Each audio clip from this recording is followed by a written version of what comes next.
Bonjour chers achetés, j'espère que vous allez bien. Pour ma part, la joie du Seigneur reste ma force. Alors ce matin, je viens encore vers toi, je viens m'indigner face à une situation que nous vivons tous, j'en suis sûre, autour de nous. Une situation qui est un peu triste, si je peux le dire ici, une situation qui suscite des interrogations.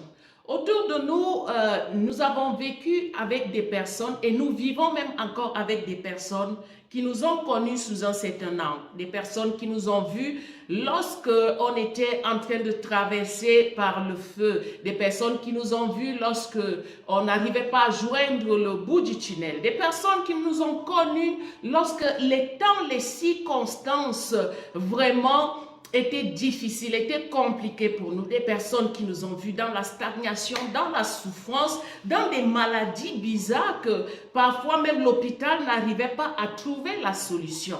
Et ces personnes-là sont toujours avec nous jusqu'aujourd'hui. Ces personnes-là ont vu ce que la puissante main du Seigneur a pu faire dans notre vie, comment nous avons été transformés, comment nous avons été guéris pour certains, comment nous sommes devenus une nouvelle et une bonne version de nous-mêmes. Mais la question se pose, pourquoi ces personnes qui ont été là dès le départ, jusqu'à présent, restent toujours aussi insensibles à la voix du Seigneur? Chaque jour, nous sommes avec elles. Chaque jour, elles nous voient grandir, elles nous voient mûrir, elles nous voient transformer. Mais leur cœur reste toujours bâclé, leur cœur reste toujours fermé. Peut-être, on se dit, ces personnes attendent que Jésus-Christ lui-même vienne leur parler. Peut-être que ces personnes attendent qu'elles entendent une voix comme au temps de Moïse qui leur dit, bon voilà mon fils, je suis venu à toi, il est temps que tu donnes ta vie à Christ. Mais ce que je sais, c'est que Jésus-Christ est déjà venu. Il est venu pour apporter l'évangile. Maintenant, il va revenir pour l'enlèvement, ensuite viendra le jugement.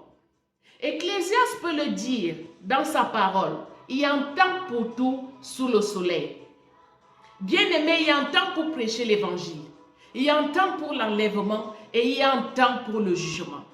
Christ que tu attends, il est déjà venu et il a laissé ses serviteurs, il a laissé ses prophètes, ses pasteurs pour continuer cette œuvre afin que tu sois éclairé. Mais si, à partir du témoignage que tu vois tous les jours, que tu vis tous les jours, ton cœur reste toujours fermé, bien-aimé, ça veut tout simplement dire que tu n'as pas la volonté, que tu ne veux pas. Peut-être parce que tu te dis que ce que nous vivons, ou bien ce qu'on te raconte, ce que tu entends, c'est peut-être de la blague. C'est peut-être des farces, je ne sais pas, c'est peut-être des contes de fées. Je vais te dire une vérité, Dieu est réel. Le paradis existe, l'enfer existe. Et d'ailleurs, ce matin, j'aimerais te faire voir quelque chose dans le livre de Luc 16 pour que tu comprennes mieux. Luc 16, à partir du verset 19 dit, il y avait un homme riche, je lis la parole, qui était vêtu de pourpre et de fin lin, et qui chaque jour menait une vie joyeuse et brillante. Ça, c'est la version Louis II. Un pauvre nommé Lazare était couché à sa porte couvert d'ulcères. D'ulcères, des plaies, ce qu'on appelle généralement les cancers de la peau et tout ça. Et désireux de se rassasier des miettes qui tombent de la table du riche. Et même les chiens venaient encore lécher ses ulcères. Oh là là! Le pauvre mourut et il fut porté par les anges dans le sein d'Abraham. Le riche mourut aussi et il fut enseveli. Enseveli. Dans le séjour des morts, il leva les yeux et tandis qu'il était en proie au tourment, il vit de loin Abraham et Lazare dans son sein. Il s'écria, Père Abraham, aie pitié de moi et envoie Lazare pour qu'il trempe le bout de son doigt dans l'eau et me rafraîchisse la langue, car je souffre cruellement dans cette flamme. Abraham répondit, mon enfant, souviens-toi que tu as reçu tes biens pendant ta vie et que Lazare en a eu les maux pendant la sienne. Maintenant, il est ici consolé et toi, tu souffres. D'ailleurs, il y a entre nous un grand abîme, afin que ceux qui voudraient passer d'ici vers vous ou de là vers nous ne puissent le faire. Le riche dit, je te prie donc, Père Abraham, d'envoyer Lazare dans la maison de mon père, car j'ai 5 frères. C'est pour qu'il leur atteste ces choses, afin qu'ils ne viennent pas aussi dans ce lieu de tourment. Abraham répondit, ils ont Moïse et les prophètes, qu'ils les écoutent. Ils ont Moïse et les prophètes, qu'ils les écoutent. Et il dit, non, Père Abraham, mais si quelqu'un des morts va vers eux, ils se repentiront. Et Abraham lui dit, s'ils n'écoutent pas Moïse et les prophètes, ils ne se laisseront pas persuader quand même quelqu'un des morts ressusciterait. J'aime cette partie. S'ils n'écoutent pas Moïse et les prophètes, ils ne se laisseront pas persuader quand même quelqu'un des morts ressusciterait.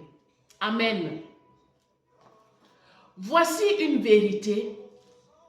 Le riche et le pauvre Lazare, qui se retrouvent l'un en enfer, dans les tourments, et Lazare au paradis. On dit que Lazare mourut et il alla dans le sang d'Abraham. Et le riche mourut, il alla dans les tourments de feu. Bien-aimé, si peut-être tu ne crois pas à ces choses-là, c'est peut-être parce que tu as reçu de ces doctrines où on te fait comprendre que si tu meurs, même si tu n'as pas donné ta vie à Christ, même si tu n'as pas connu le Seigneur, on va prier pour toi et puis tu vas aller au paradis. J'aimerais te rassurer ce soir que cela ne se fait pas. Pourquoi? Parce que Dieu, c'est un Dieu juste. Dieu nous a tous créés. Il nous a confié une mission. Et puis, nous venons sur terre. Les hommes accomplissent leur mission comme il se doit. Toi, tu mènes ta vie comme tu veux, comme tu l'entends. Tu ne donnes pas ta vie à Christ. Tu ne cherches pas le Seigneur. Et quand tu meurs, grâce à une simple prière, tu vas aller au paradis. Mon frère, c'est très facile. Trop facile même. Trop facile. C'est-à-dire, tu vas aller t'asseoir au même pied d'égalité que ceux qui se sont battus, ceux qui se sont abandonnés, ceux qui ont vécu dans l'abnégation, qui ont combattu pour les âmes, pour que les âmes soient sauvées, pour que les vies soient transformées. Et toi, tu vas aller t'asseoir avec eux. Enlevons un peu la religion, mettons un peu la religion de côté, prenons un peu la logique. Logiquement, tu trouves que, est-ce que ça se comprend? Ce Dieu qui est un Dieu juste, devient-il un Dieu d'injustice? Ce Dieu est un Dieu d'équité, d'équitabilité. Il devient un Dieu mafieux? Non, je ne pense pas. Ici, j'aimerais préciser que si le riche va en enfer, parce que certains vont comprendre que c'est parce qu'il était riche qu'il va en enfer, non. C'est par rapport à l'état de son cœur, l'état de son cœur par rapport à la richesse. Quel était l'état de son cœur par rapport à la richesse? Dieu est un Dieu de richesse. La richesse lui appartient d'ailleurs. Et lorsqu'il nous donne sa richesse, c'est pour que nous puissions avoir certaines valeurs, pour que nous puissions venir même en aide à ceux-là qui sont dans le besoin. Dieu n'a rien contre la richesse. C'est son état de cœur qui l'amène en enfer. Il n'a pas connu Jésus. Il connaissait seulement sa richesse. C'est pour ça qu'il se retrouve là. Et lui qui va dire, lorsqu'il arrive là-bas, qu'on envoie les personnes parler à ses frères, cette mission qu'il aurait dû accomplir quand il était vivant, cette mission qu'il aurait dû accomplir quand il était sur terre, c'est pour vous faire comprendre qu'il y a un temps pour tout. Le Seigneur pouvait dire, viens, ou bien repose-toi ici, mets-toi de côté, après je vais te juger, mais directement il allait en enfer. Et si vous restez même dans cette logique comme quoi on va prier pour vous, qu'est-ce que Jésus dit dans Matthieu 10 au verset 33? Jésus dit quoi? C'est pourquoi quiconque me confessera devant les hommes, je le confesserai aussi devant mon Père qui est dans les cieux. Quiconque me confessera devant les hommes. On n'a pas dit dans ta chambre. On n'a pas dit dans ta maison. On a dit devant les hommes. C'est-à-dire, tu rends témoignage de Jésus-Christ de Nazareth. Et il dit encore dans Matthieu 11 au verset 12, depuis le temps de Jean-Baptiste jusqu'à présent, le royaume des cieux est désormais forcé et ce sont les violents qui s'en emparent. Lorsqu'on parle de violents, c'est des personnes qui se battent. Ça veut dire que les personnes qui boxent, qui cherchent, qui sont déterminées, qui sont persévérantes, qui vont y arriver, ça veut dire qu'il y a une compétition. Mais toi, tu t'assois et puis tu attends qu'ils viennent, je ne sais pas par quel moyen, et puis tu meurs, tu vas là où tu vas, et puis on va prier pour toi, et puis tu te retrouves au paradis. Bien-aimé,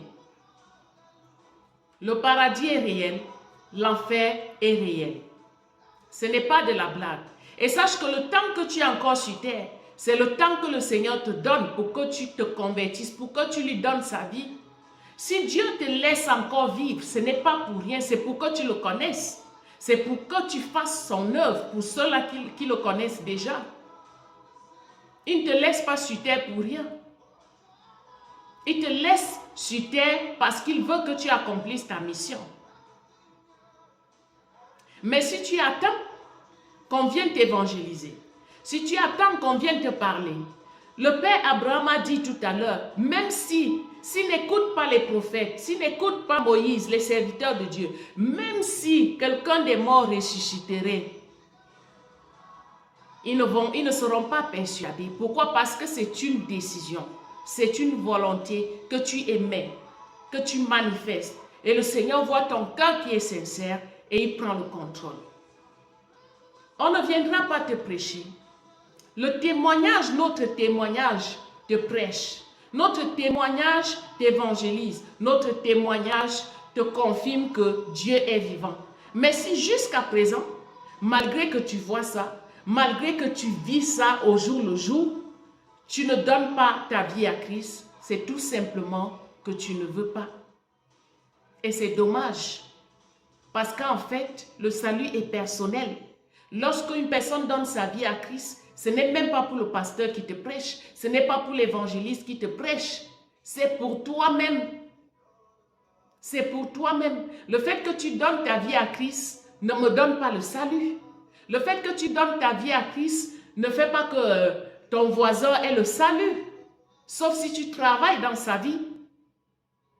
Et ce que tu ignores même, c'est quoi? C'est que je peux venir. À travers moi, tu gagnes le salut et moi, je ne le gagne même pas. Oui. Moi, je peux venir, je t'apporte, je te montre le chemin, mais moi-même, je ne le gagne pas parce que c'est personnel.